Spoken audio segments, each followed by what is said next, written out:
धर्म दर्शन चैनल पर आपका स्वागत है। मैं आज आपको शीतला माता की व्रत की विधि और महत्व तथा क्या कथा है वह बता रही हूँ। शीतला सप्तमी का त्यौहार हिंदू कैलेंडर के अनुसार चैत्र मास के कृष्ण पक्ष की सप्तमी तिथि को मनाया जाता है। वहीं कुछ जगह पर यह व्रत अष्टमी तिथि पर भी मनाया जाता है। मुख्य रूप से यह त्यौहार उत्तर प्रदेश, राजस्थान, गुजरात के क्षेत्रों में मनाया जाता है। शीतला माता को प्रसन्न करने के लिए इस त्यौहार पर ठंडा खाना खाया जाता है।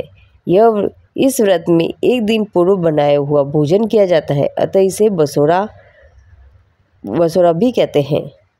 शीतला माता व्रत की विधि। व्रत करने वाला महिलाएं को इस दिन सुबह जल्दी उठकर स्नान आदि करना चाहिए। इसके बाद व्रत का संकल्प लें, फिर विधि विधान से शीतला माता की पूजा करें। इसके बाद एक दिन पहले बनाए हुए बासी भोजन बने मिठाई, पुआ, पूरी, दाल, भात आदि का भोग लगाएं। शीतला स्तोत्र का पाठ करें, शीतला माता की कथा सुने, जगराता करें। इस दिन व्रत करने वाले तथा उसके परिवार के किसी भी अन्य सदस्यों को भी गर्म भोजन नहीं करना चाहिए। शीतला सप्तमी का व्रत करने से शीतला माता प्रसन्न होती है तथा जो यह व्रत करता है उसके परिवार में दाह ज्वर, पीठ ज्वर, दुर्गंधयुक्त फोड़े, नेत्र के समस्त रोग तथा ठंड के कारण होने वाले रोग नहीं होते। इस व्रत की विशेषता है कि इसमें शीतला देवी को भोग लगाने वाले सभी पदार्थ एक दिन पूर्व ही बना लिए जाते हैं और दूसरे दिन इसका भोग शीतला माता को लगाया जाता है। इसलिए इस व्रत को बसोरा कहते हैं। मान्यता के अनुसार इस दिन घरों में चूल्हा भी नहीं जलाया जाता है, यानी सभी को एक दिन बासी भोजन ही करना पड़ता है। अब शीतला सप्तमी की छोटी सी कथा बता दूं। किसी गांव में एक महिला रहती थी। वह शीतला माता की भक्त थी तथा शीतला माता का व्रत करती थी। उसके गांव में और कोई भी शीतला माता की पूजा नहीं करता था।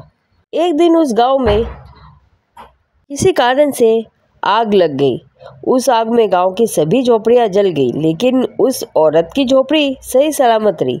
सब लोगों ने उससे इसका कारण पूछा तो उसने बताया कि मैं शीतला माता की पूजा करती हूँ, इसलिए मेरा घर आग से सुरक्षित है।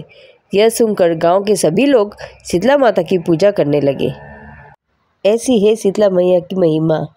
वह सभी प्रकार के भय तथा रोगों का नाश करने वाली है। जो भी इनके पूजा करता है उसके घर में विस्फोटक, चेचक, रोग का भीषण भय नहीं उत्पन्न होता है। हे शीतले, आप जगत की माता है। हे शीतले, आप जगत के पिता हैं। हे शीतले, आप जगत का पालन करने वाली हैं। आप शीतले को बार बार नमस्कार है। ओम ह्रीं श्रीं शीतलाय नमः इस मंत्र का जाप किया करें। शीतला सप्तमी के दिन इस मंत्र का जाप जरूर करें।